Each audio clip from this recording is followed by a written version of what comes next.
in a village nestled between whispering woods and rolling hills. A strange old man appeared one day, clad in dusty robes embroidered with faded stars. He couldn't remember his name, where he came from, or why the gnarled wooden staff in his hand felt so familiar.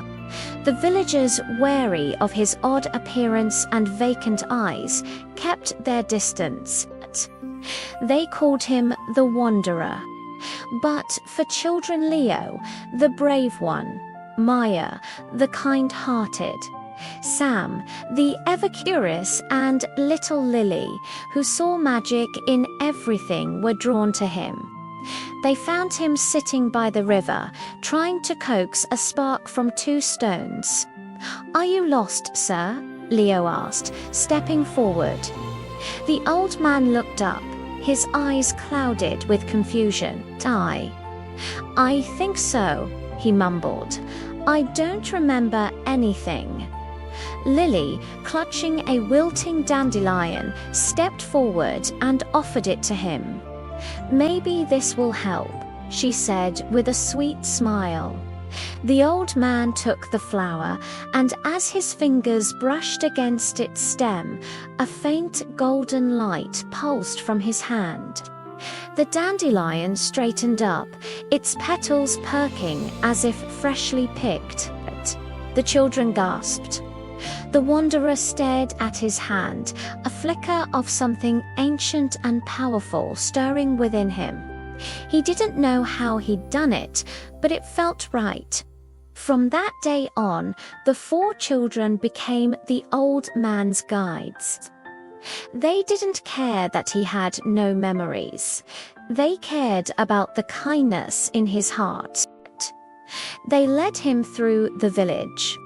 And their first real test came when they found Farmer Giles's old dog, Rusty, whimpering with a thorn in his paw.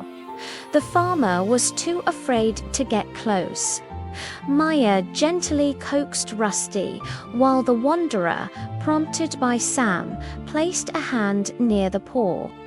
He closed his eyes, not thinking, just feeling it. A soft blue light enveloped his fingers, and the thorn simply dissolved, leaving the paw perfectly healed. Rusty licked the old man's hand, and a genuine smile, the first anyone had seen, graced the wanderer's face. A fragmented memory surfaced, a forest filled with glowing animals, all looking at him with trust. Their journey of kindness continued. They found a patch of withered crops in a widow's garden. The children fetched water, while the wanderer trailed his fingers through the dry soil. He felt the thirst of the earth and whispered words he didn't know he knew.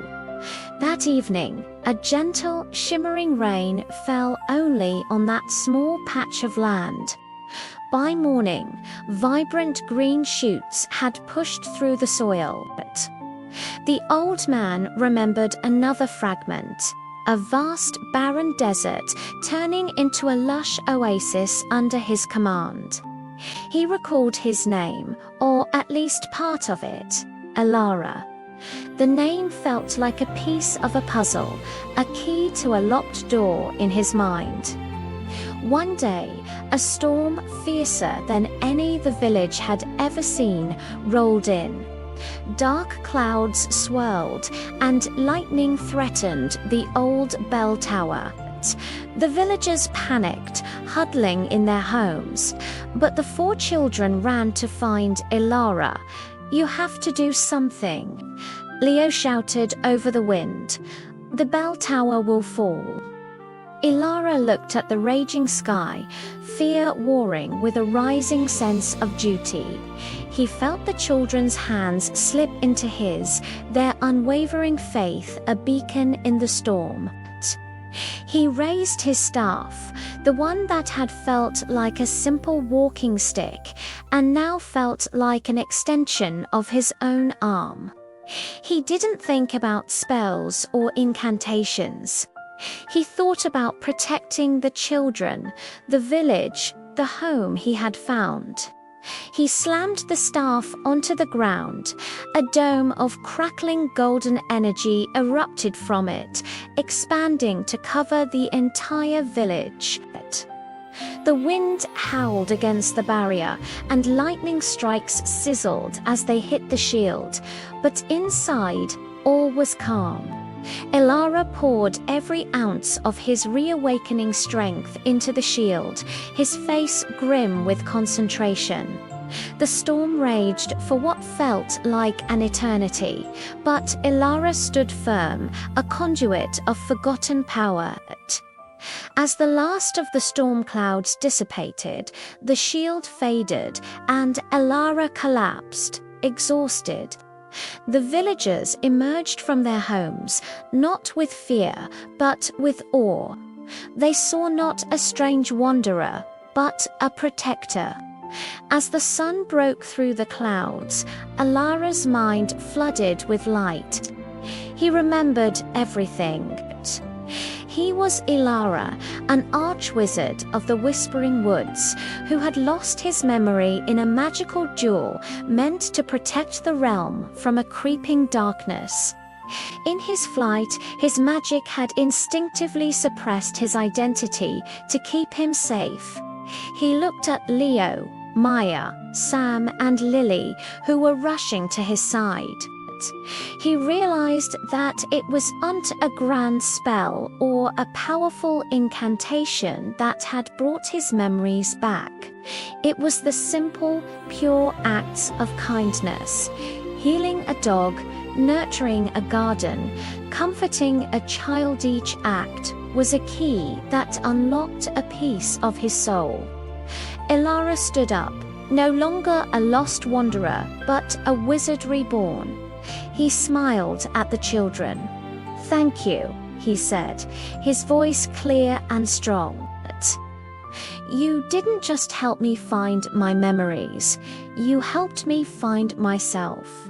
He knew he had to confront the darkness he had fled from, but now he wouldn't do it alone. He had the strength of his magic, and more importantly, the strength of the friendships he had forged.